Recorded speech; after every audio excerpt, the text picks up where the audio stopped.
Yo, are you trying to learn how to play Mechabellum? Well, guess what? This game is... It's got a lot of depth, but it's not that hard to pick up if you're willing to learn a little bit. And one of the first things I would teach you in this game would be just simply knowing what the basics are. And to start, you have 2 towers when this game starts. You'll also start with some units, but the 2 towers specifically, both are unique and hold functions that are worth looking at. On the left tower, the command center specifically, you have a rapid resupply button, which puts you in debt for the next round, but gives you 200 more this round. It's really nice for when you barely don't have enough money to afford something powerful that you're looking for, or something that is necessary to have. You don't want to use it every round for sure, because you're just going to lose 100 next round as well. So you have more explosive economy if you don't put yourself in debt the next round, if you're able to support everything without using this. But it's just nice to use it whenever you need a boost, because sometimes it could be the last round of the game especially. Great time to use it then. Over here you have mass recruitment. You get this is an extra deployment slot, so by default you get 2 slots for free every time. You can buy a 3rd one for 50. This is really only worth it if you're doing, like, if you want a lot of bodies, if you want a lot of squads on the board, but not always necessary. It is extra money, and sometimes it slows down other parts of your build to take this, but it's... I tend to be someone who likes this because I tend to make a lot of units that are cheap, so I like it. You have elite recruitment. This just, you pay $100 right now to then also pay the additional level up cost by 1 of any unit that you can recruit. It's extremely expensive to use this button, but it's really nice sometimes when you want to have like a powerful play on a turn by turning it on and recruiting something big. Definitely not something you're going to use every round, but when you do use it, it can make just big units at once. So be ready for how expensive it is, though. So it's not. That's why it's not always useful. Money is pretty important in this game, and you don't have infinity of it, so can't always afford this. Temporary range and temporary speed. These 2 buttons are basically buffs of move speed and range. 3 move speed is pretty massive for some units. It's massive for all units, but for some units, it's literally like they only have 6 by default. So you're looking at like 50% of what they already have is added on. So huge increases. For range, 15 range is a big deal. There's lots of different matchups of units in this game. 15 range could be the difference of a unit like staying in a safe zone by not being in range of death. And a lot of units can one-shot each other in this game, so this can be a pretty important button. Definitely not every round either. Either one of these buttons, you don't want to use it every round, but you do want to use it whenever you have... If you're a good enough player to analyze, oh yeah, like breakpoints of range is going to save me here. Like it's not that complicated, but you just have to like get familiar with the units, and then it keeps a lot of your stuff safer. It also gives you advantages in the fight because you get to shoot from further away. So that could also mean maybe you're shooting first, and if you shoot first, it can really change the fight sometimes too, because you can kill stuff in this game pretty fast. Temporary speed as well is really nice whenever you like... There's upgrades in this game that are also move speed oriented, and when you stack upgrades in this game, they're additive. So like if I'm looking at like a +5 move speed somewhere else, and then I get this, and then I get a passive card that's also 3, and I have 3 + 3 + 5, and now I'm looking at like 11 move speed all at once activating on my unit. Like it's a great upgrade to turn on when you want to start. If you think your army would be more effective if it starts getting aggressive, it's not something you want to buy every round because it costs money. So you don't have a lot of it early game, and it really messes up your opener if you buy stuff like this early. Unless it was a really specific kind of a style where you have opportunity to use it and you're diving or something like that. Like your army is like rushing in and you're maximizing that with how the board is set up. I would say this is something you would want to use once you have upgrades turned on that, or passives turned on that you buy in the cards that happen every round, at the start of every round. If you get like a lot of speed modifying going on your units, this is nice because it just stacks. So that's when it's really nice to turn this on. But yeah, it can be also nice to just change the momentum of the fight. Like sometimes you can connect to like attacking them faster in certain angles, and it's nice. And that's the entirety of the left tower. A lot of this stuff is stuff you're not going to want to use every round. So just realize that left tower, this is a situational tower. You could theoretically use like mass recruitment every round, and that could be considered okay. But everything on this tower is going to take away your money. The rapid resupply is the only one that's going to give you money, but it also takes away money from you the very next round. So it puts you in future debt to get money now. So yeah, use with caution on left tower. Make sure you're not blowing all your money on wasteful things. But that's what they all do. Right tower, these are more permanent uses. You have cooldowns and you have passives. So the cooldowns are, you have a 2-round cooldown of oil, which all it does is you drop an oil. It's about that big. It snares units and it's ignitable, so you can light it on fire. And it would just put a fire element there instead, which can kill a lot of small units pretty quickly. It can weaken medium units, and it can kind of tickle big units. Then you have field recovery. Field recovery is basically you can use it once per round, and there's no cooldown on it at round to round to round. It's just you can only use it one time in the round you're playing in. So you can use it to like keep on top of increasing your economy by selling things you don't want. It could be like, oh, I'm going to sell out of these type of units. Maybe you get a drop and it had 4 units in the pack, like 4 different squads, and you're like, oh, I don't want any of this, but I'm going to sell them all off and make a profit. Like I'm going to make money to support whatever else I want to do. Or you can sell your buildings. You can sell like your cannons and your walls and stuff that would be on the board. If they're no longer that useful because you can't upgrade those. Stuff like that. You can just make sales, and you can either sell things that don't seem useful to you anymore, or you can sell things that, like, your opponent counters one of your units and you're like, oh, this is terrible, I don't want to continue going down this road. You can sell it off and you can rotate to something else.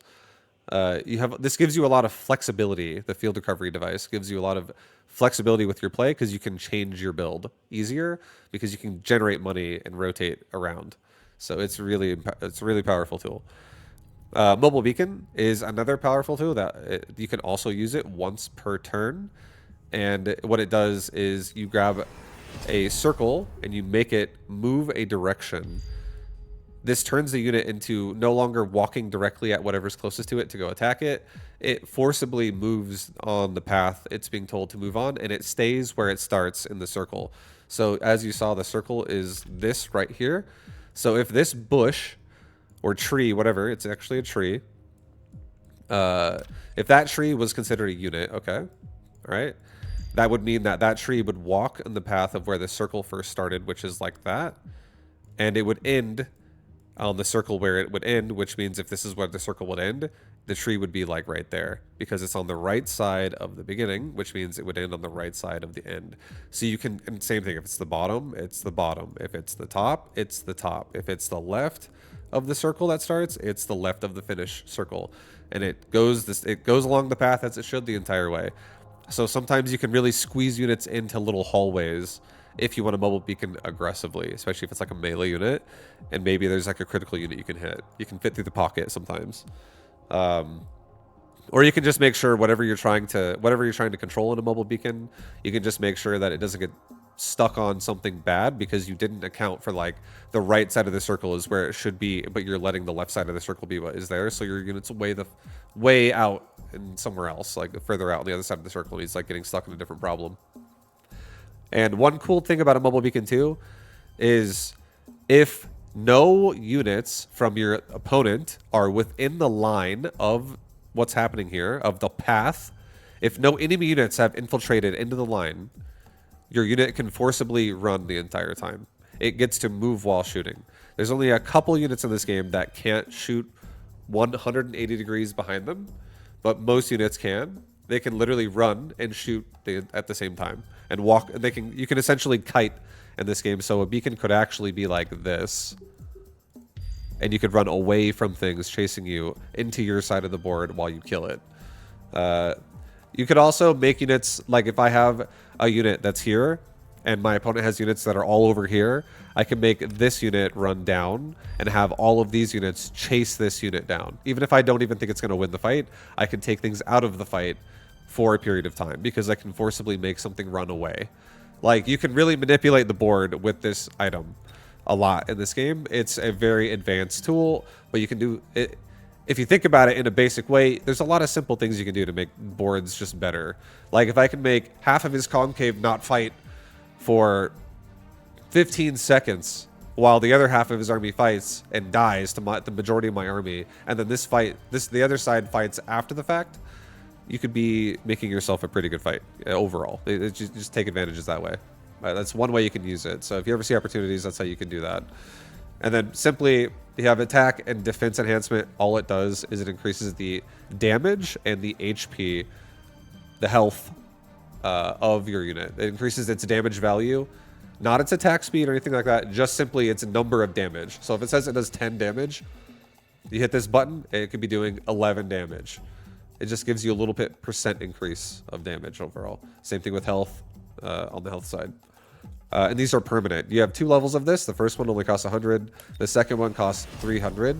These are definitely worth it to get. A great time to get them is when you have when it's like, I would say it's usually good to get this as the extra to a priority. Like, if your priority is getting an upgrade on a unit specifically, which is a lot of money, once you can do that successfully and then have extra, because you make more money throughout the game as it goes progressively, but once you have extra is a great time to throw in these enhancement upgrades. You shouldn't prioritize them unless it's very specific. An example of a time that it could be specific would be if hitting the button allows you to hit a breakpoint in the number of value where you go from 2-shotting a unit to now 1-shotting a unit. So if I can like kill something in 1 attack as opposed to 2 attacks just because I hit that, and my unit's going to be getting a lot of attacks in this engagement, it could be good. If it's a breakpoint, that changes that.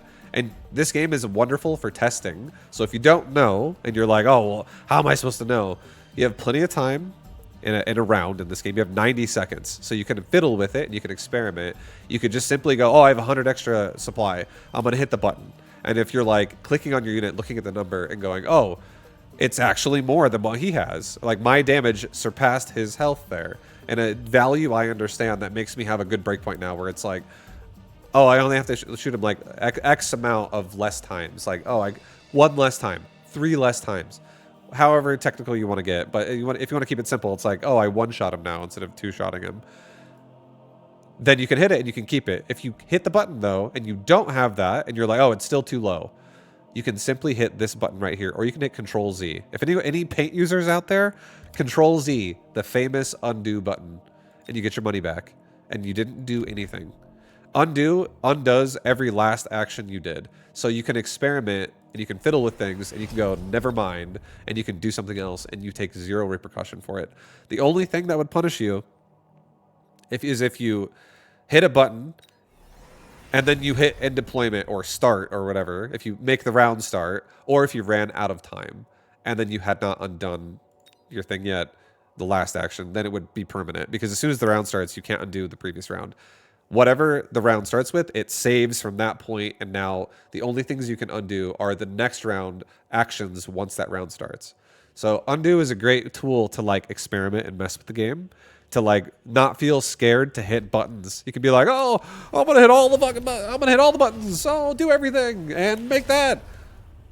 Oh, that's what it all does. So undo, undo, undo. You've just fixed all of it, and you just made all your money back. You know what I mean? And we can even do my bubble beacons from earlier. I don't want to do those either.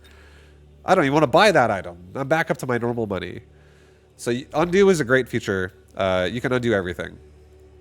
But yeah, the attack enhancement, defense enhancement, as we were talking about, it's great options once you have a little bit of extra money, or if there's a specific breakpoint.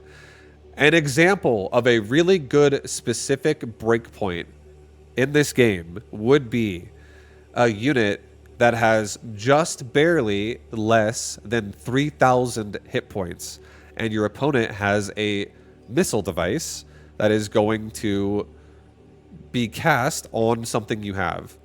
And a lot of times, something that is like strong, like something is strong in your army. Let's say you have an air unit. It's called a Phoenix.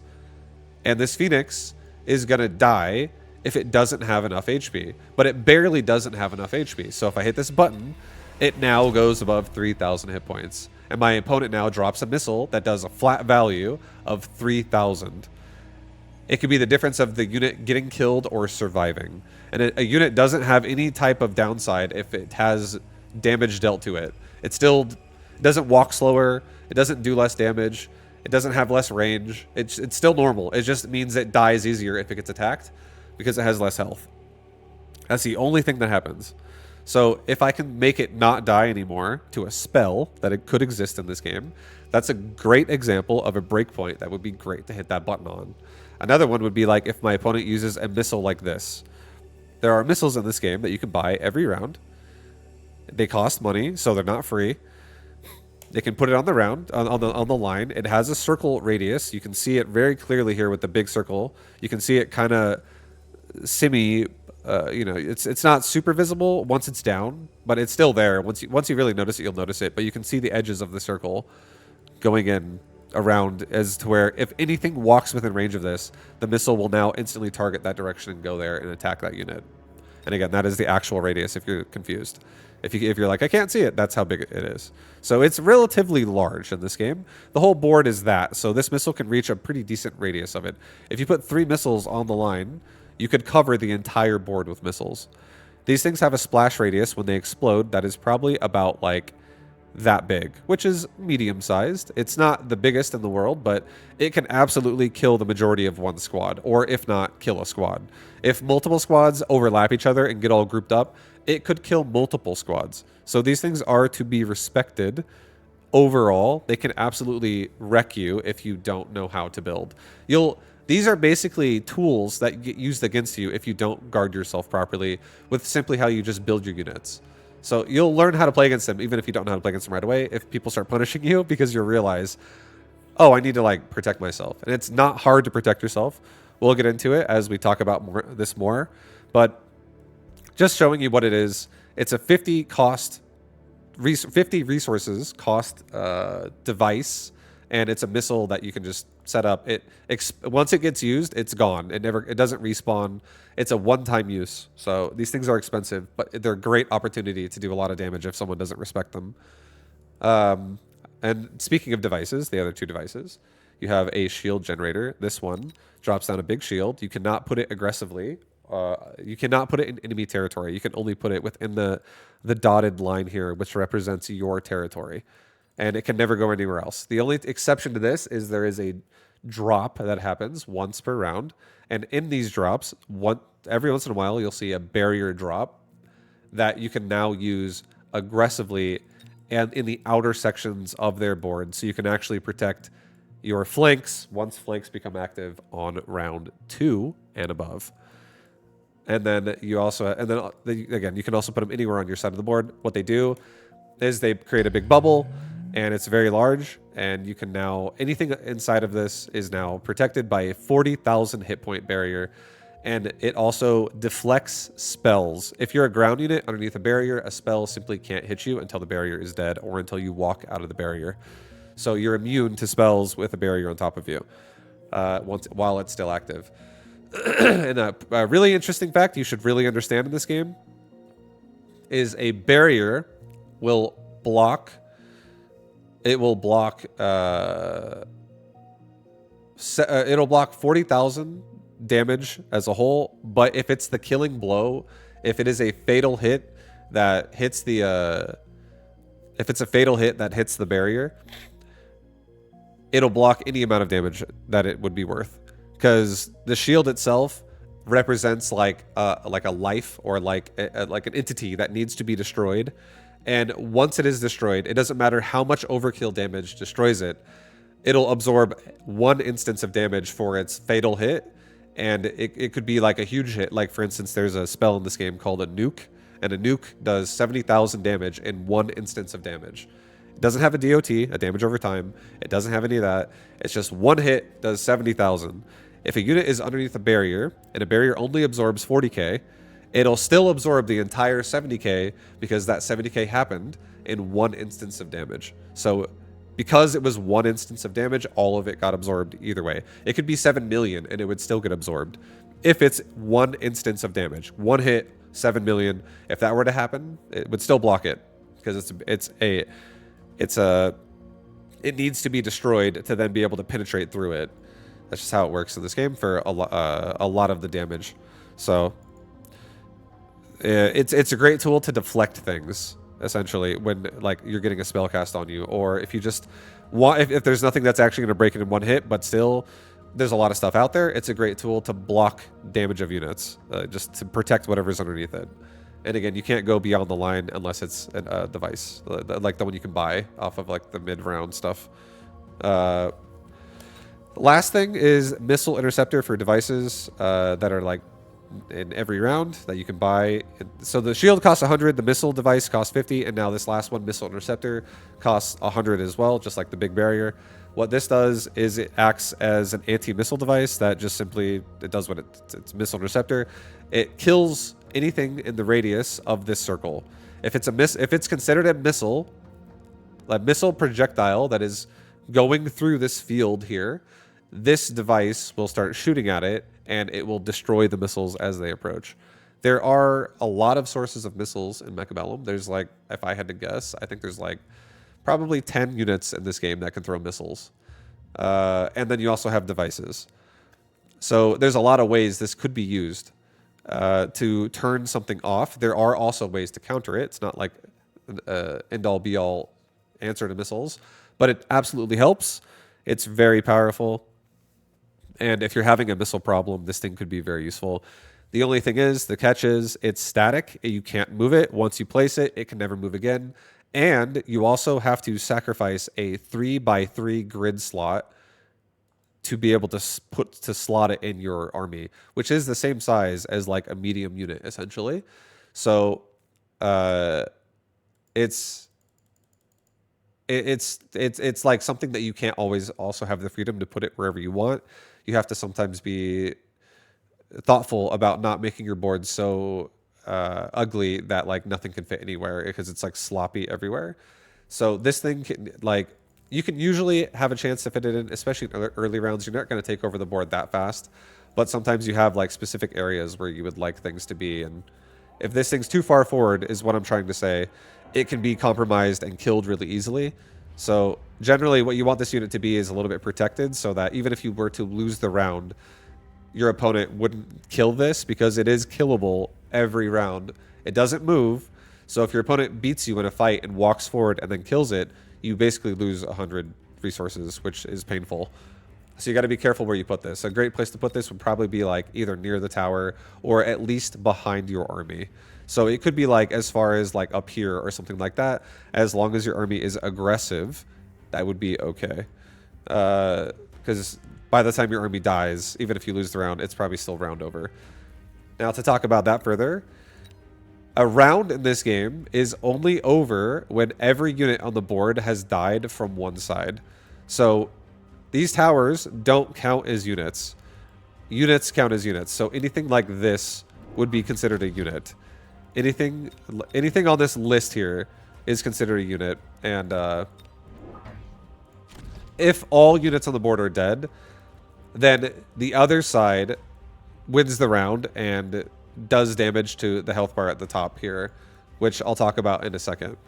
But yeah, that's that. The win condition of a round is you've killed all of your opponent's units specifically on the board.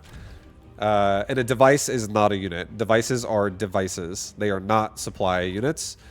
Units are units. You can. They're also called deployments in this game, and you can only do two of them per round naturally. So I can buy two things. You have tiers of units. You have 100 cost, you have 200 cost, you have 300 cost. Like you have 100 cost, you have 200 cost, you have 300 cost, you have 400 cost, and then you have 800 cost. There's only one unit in this game that costs 500. It used to be a 400 cost unit, but they patched it because it was a little too strong of a unit, so they just made its own category to make it 500.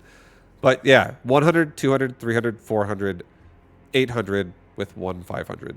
That's basically the majority of the units in the game, or pretty much all of them. Some units, as the units get bigger, so like 100 cost units have no cost to unlock them. You can only unlock one unit per round. So whatever you pick, you should be thoughtful about it because you can't add everything at once.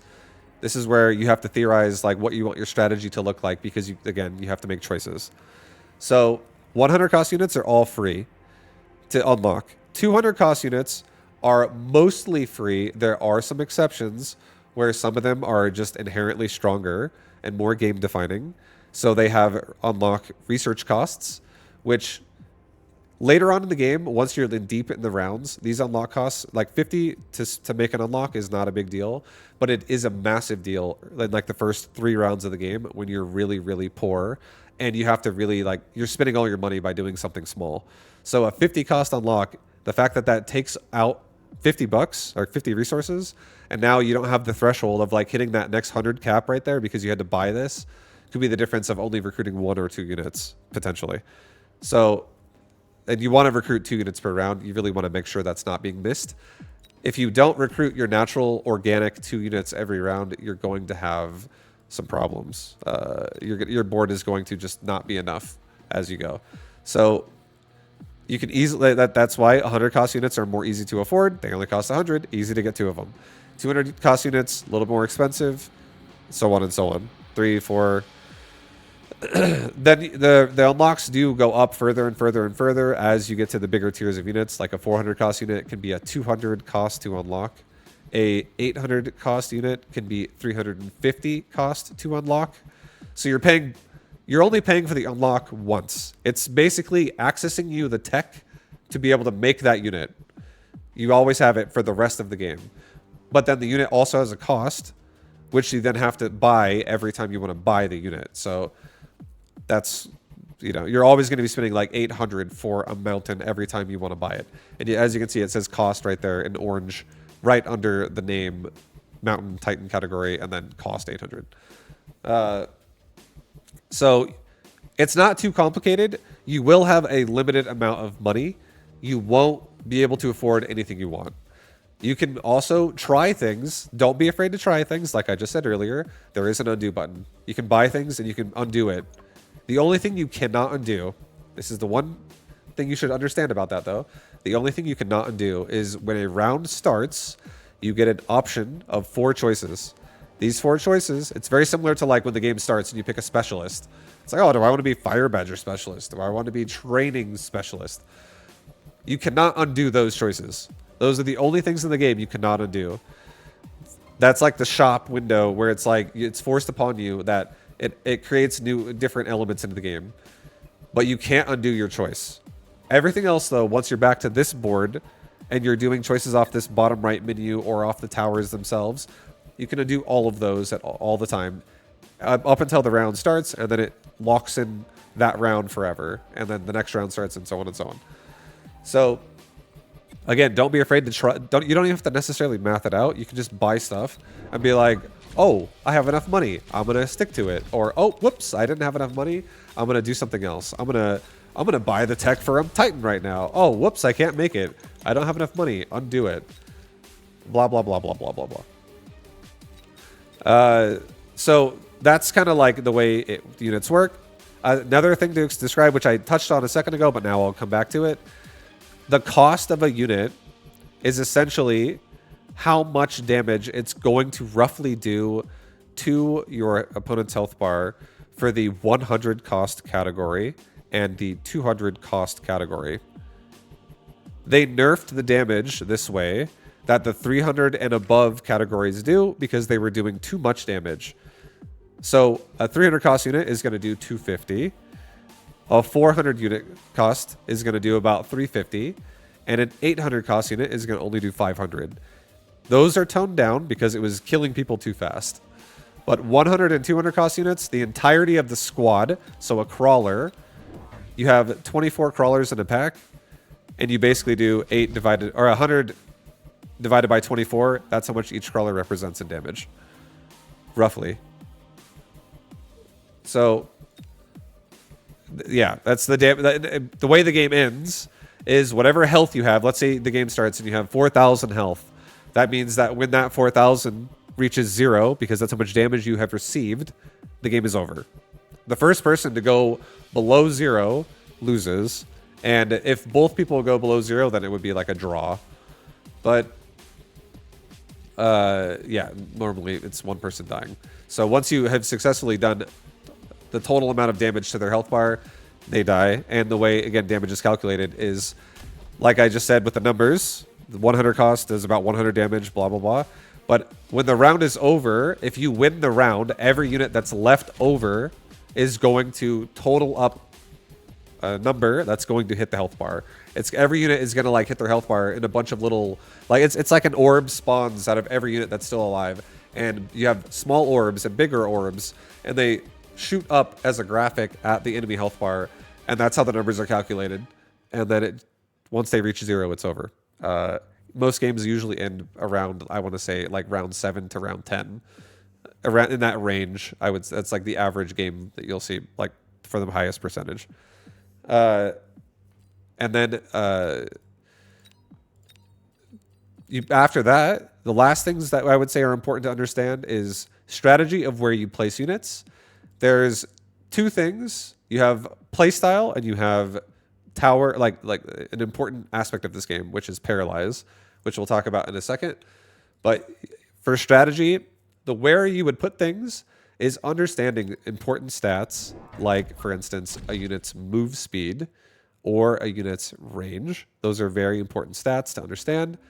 And that can create strategies where units can synergize well together because you know where to put things. I'll give specific examples of this in an actual game, but just for the simple concept of understanding that units have baseline stats and those stats mean something. Like, for instance, if the objective is you want to get 2 different things at the same destination at the same time, if one's really slow and one's really fast, you can make that still work if you understand how to do that. So like if something's really slow and you put it at the front, and something's really fast and you put it at the back, or somewhere in between that you think makes sense, the slow thing can move a short amount of distance while a fast thing can move a large amount of distance, and they can get there at the same time. You can make these things happen all the time in Mechabellum, and that's basically what the game is. You're trying to make an army that would be the theoretical example of like a fight in an RTS like StarCraft or something like that, and you're making a fight happen where everything is like having a part to do something effectively. You don't want to have your army trickling in and doing nothing and just being wasteful and dying. You want to have an actual proper fight, which is the goal. So knowing that units statistics, like their speed and their range, their move speed and their like firing range matter, because it really dictates how quickly they get into the fight or how quickly they just get sacrificed if you do it badly. And I would say the best way to break this game down in a simple way is you have aggressive play and you have defensive play. It's literally as simple as that. Doesn't mean you have to make the same unit every time, but it just means you have to understand there's rules that you need to follow for how to play these ways, or how to make it work at least to a simple level. So that's important to know. One big thing about this game too, about a unit specifically, is this 1 in the top left here. This represents that this unit is level 1. And there's a big orange graphic that starts going around the border of this 1, this little hexagon here, that basically gives you like it's an experience bar that means the unit can level up. As you can see, it says unit level 1, and its maximum is 9. So you don't get to level after level 9 in this game, but you can level up to level 9. And what happens when you level up is you basically multiply the level of the unit by its starting stats. So its starting stats can be modified by things like you can see right here. It says 263 health. This represents HP. This big square is like a plate of metal, and it represents HP. If it says 263 and I get this 15% HP upgrade, I now have 302. So 302 would be multiplied by the level of the unit. you can modify their base stats, and they get multiplied by the level of the unit. So it's a really big deal because you can hit breakpoints that kill people pretty hard. That can you know, break fights, and they make it to where like the unit now, when it would have lost, it now wins because it's a higher level. Simply put, because you start scaling over things that shouldn't be beaten by the base unit at level 1. So leveling is a big thing in this game, and the way unit leveling works is if your unit gets the last hit, it will consume the most experience. If your unit gets an assist hit, it will get some of the experience. And if your unit is in the vicinity of death of the unit that dies, which is probably, if we're going to say that this crawler here is like the unit that would die, the vicinity would be like that much around it in every way. Like, it's pretty close, honestly. It's not that's probably even too generous right there. It literally is probably like that big. It's not very big.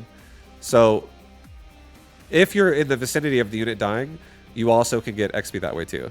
It's like a secondary to the assist. And that's how units gain experience in this game. Every unit has a value of experience it is worth. When you level up your units, they become worth more experience. So if they die, they also level your opponent's units more because you're feeding them more XP. Leveling is worth it, though, on units that you want to actually carry the game. So it's still worth it to do it on specific things, but it also costs money. The way it costs money is every time you level a unit, it costs 50% of the recruitment cost. So this unit is a 100 cost unit. So leveling it up will always cost 50, 50, 50, 50 until level 9. So you'll be paying 50 every single time you level up again, 50 more, and you're the next level. Units with a 200 cost have a 100 cost upgrade to level up. Units with 400 cost have 200 cost upgrades. Units with 800 cost, I'm sure you can guess it, have a 400 cost to level up as well. So half the cost of its recruitment is what you cost to level it up. And leveling up only ever changes HP and attack. That's it. It doesn't change anything else. You can change these other stats in a lot of ways in this game through passives and through upgrades that the unit has that you can run on it. But the only thing leveling does when you level from level 1 up to level 9 is, again, you multiply whatever number that is to its base stats. So you double it for level 2, you triple it for level 3, you quadruple it for level 4, and so on, and so on, and so on. And then that's essentially the units there. And that's how they work. And again, you have aggressive and defensive styles in this game. And the last thing, and then that's also how it dictates like how you really think. You like try to like just make it make sense where your units will be able to fight efficient fights for you, whatever your versus whatever your opponent's doing.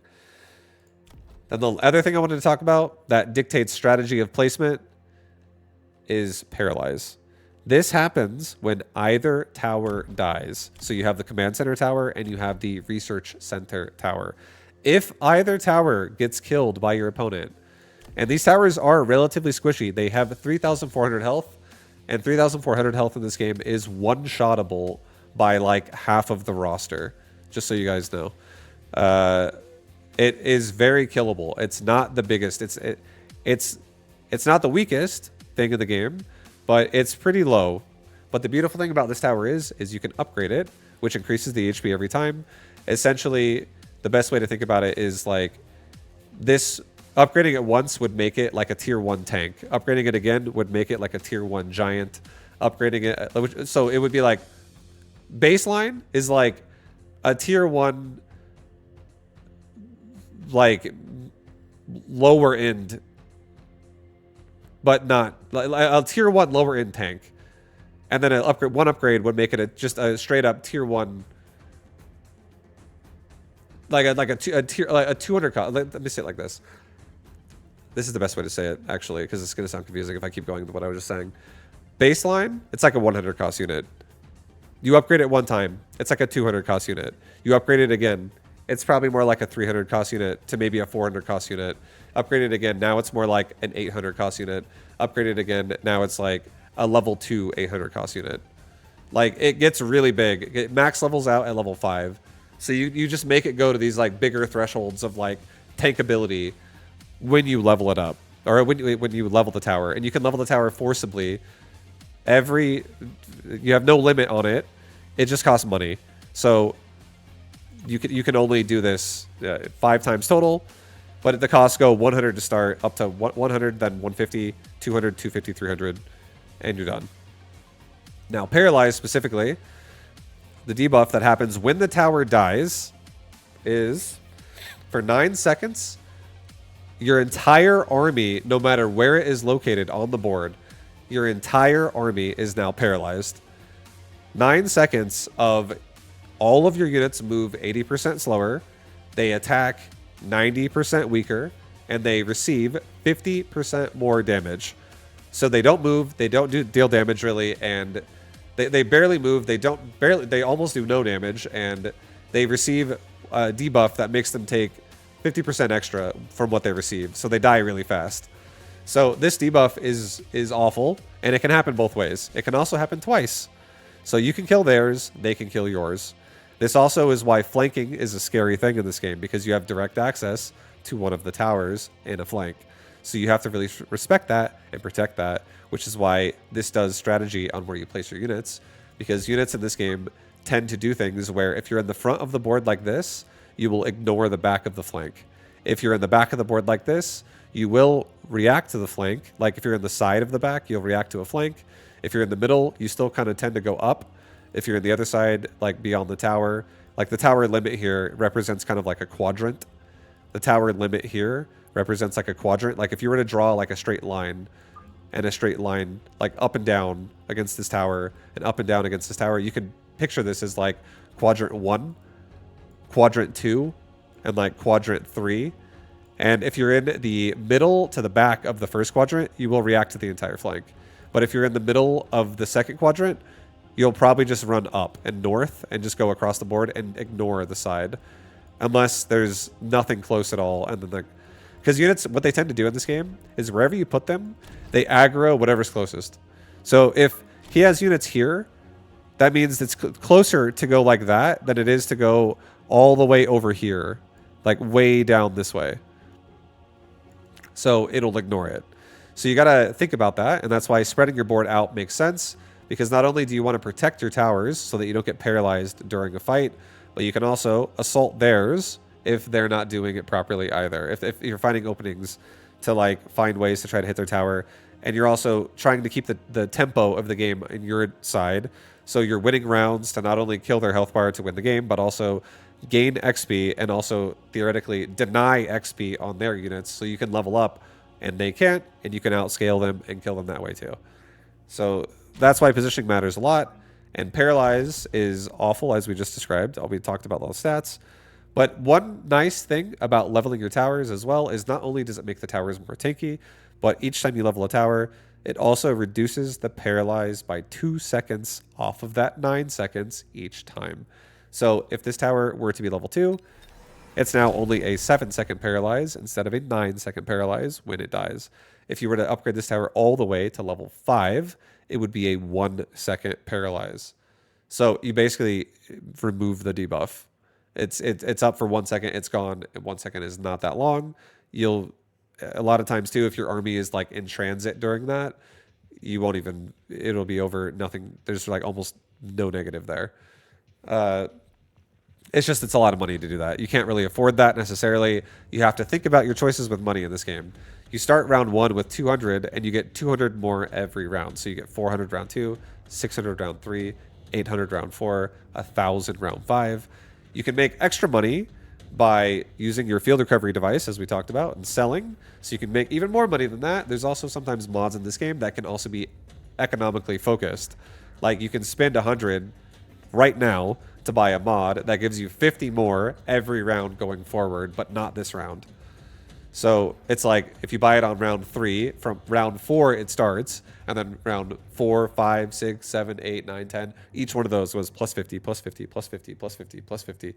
So it would pay for itself in 3 rounds, and then give you a bonus. Like you get your first 50 bonus. But another thing too is that or I won't talk about it. Never mind. I'm not gonna. It's distracting. It's moving on. So yeah, money in this game it's limited. You have to really make good choices with it. You don't have infinity of it. Mandatory things you need to really do, though, are spend 2 deployments per round. I would say there has to be something really specific happening that would make that acceptable to not do 2 deployments per round. Like, you're turning on a really big upgrade, and it's too big to not get right now, and it's going to make the difference for you there, and it really makes you not able to recruit 2 units for whatever reason. Or, like, round 1, you wanted to get, like, an air unit or something like that, and that's just part of what your strategy is and what you want to do. Something like... because your air units as well in this game there are units that have like they don't have the ability to shoot air, so sometimes air cheese, basically air strategies where you can like not have a proper board, but because they simply can't hit air, you win anyways. That can also happen, right? So sometimes there are reasons why it could be okay to get 1 unit only, but generally speaking, you should look at the deployments and go, oh, I should get 2 every time. Because it's like you're developing a board that's going to be able to properly cover the board. And if you can't, then it's because you probably didn't make enough things. There are like groups of units in this game that synergize well together, as we talked about. We're not going to go into it all right now. We'll actually do it with live actual examples through playing it. And I'll do an aggressive example and a defensive example. But yeah. That's essentially what paralyzes and how it makes a difference on where you put your units and how you should think about it a little bit. And that's pretty much it for most of the basics, I would say, in this game. It's a lot to explain if you haven't seen anything, but again, we'll explain more as we play. But just for understanding like the baseline, that's kind of how it goes. And one other thing that we'll go into right now, actually, just to show you what this looks like, is there is unit management. Unit modification is what the tab is called specifically. This is every unit in the game, and you can open up each unit individually and customize a loadout that you want to run with. Down here where it says equip tech means that's what each game is going to start with that you have access to. So I can upgrade any one of those upgrades if I want to. But there are more choices. So I could take these off. I could be like, oh, I don't want this one. I want that one. And now every game I'm going to have that instead. And it's free to come out here and do this as much as you want. You do have to unlock these techs when you first play the game, which is like not very hard. It goes by pretty fast. It's just so you don't feel overwhelmed, so you get to experiment and try different things. But once you have access to them, which, again, it's not hard to do it, you just play a game, you get a point, you unlock, and you're done. You do one at a time. But yeah, like you have a loadout, you pick it, you customize whatever you want it to be. If you're overwhelmed and you don't know what it should be, you know, there's lots of people have videos. I'll have videos of like, you can just simply look at what a roster would be for something. You can see what someone thinks is good for a roster. Like, oh, this is I like playing aggressive and this is what I like running on my units. It's a thing, you know, it could be that simple. But if you want to experiment yourself, I think there's a lot of fun interactions in this game where different things can be different things all the time. There's a lot of weird things you can do with stuff, especially because devices exist in this game and you can equip items on units which also alter their stats. So you can really get some crazy combinations that are kind of game breaking sometimes with how units can level up and scale and stuff like that. So there's a lot of fun stuff to do in this game. But yeah, there is a lot of different choices you can have. And I am going to be doing an aggressive build. So basically, I've customized my units with upgrades to give you a generalization of what they are. Is I love mobility. So a lot of mobility that could exist on these units is there. I also, I have specialist units in here where there will be some units that are really good at a job. I give them a job and they're good at doing it. So as long as you understand what jobs need to exist, then you're okay. And the jobs that need to exist in this game are you have, I would say there is 4 quadrants of unit in this game. You have really heavy unit that needs to be killed by really heavy DPS. You have massable unit that needs to be killed by AoE. And then you have the same exact thing, but it's in the air. So you have the ground, you have the air, you have really big unit, and you have lots of little unit. As long as you have somebody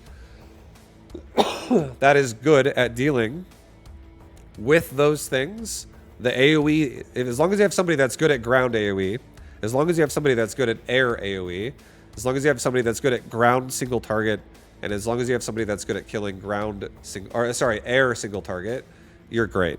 That's all it really is. And then it's the reverse of that as well. So you can also try to make units where it's a really good AoE absorbing tank. You could have units that are a really good single target absorbing tank. You could have units that are a really good version of the same things, but in the air. So you basically try to be flexible, and you try to cover what you need to kill, but at the same time, you also try to protect what you have. So all of my units are going to have some combination of, if I'm going to play aggressive, which is what this is, all my units will be having some type of aggressive modifier, like mobility modifier, because I think aggressive is all about speed as well in this game. And then it's also there will be units that are mixed in that are like, oh, this unit can be more tanky this way because I need something to also be able to absorb damage longer. Like, that also exists. So not everything's about DPS in this game. Even though there's a lot of units in this game that can kill things really fast. But this page right here, again, is important to go over. It might be a little daunting at first because there's a hefty roster. It's like 25 or something like that. I don't remember exactly what the number is, but it's a good amount of units in this game. But every unit is not always going to be hitting you at all times. Like, once people kind of dedicate themselves to a composition, there's limitations financially that they'll have. They can't buy everything, so they're going to only have like maybe 6 units in this roster active in their board for the majority of it. And maybe there might be like the one-off here and there of like a drop that happened or something like that. But there will be limitations because everyone has limitations through the economy that you were provided in this game. So again, we're doing an aggressive build. This is all about mobility. This is all about rushing.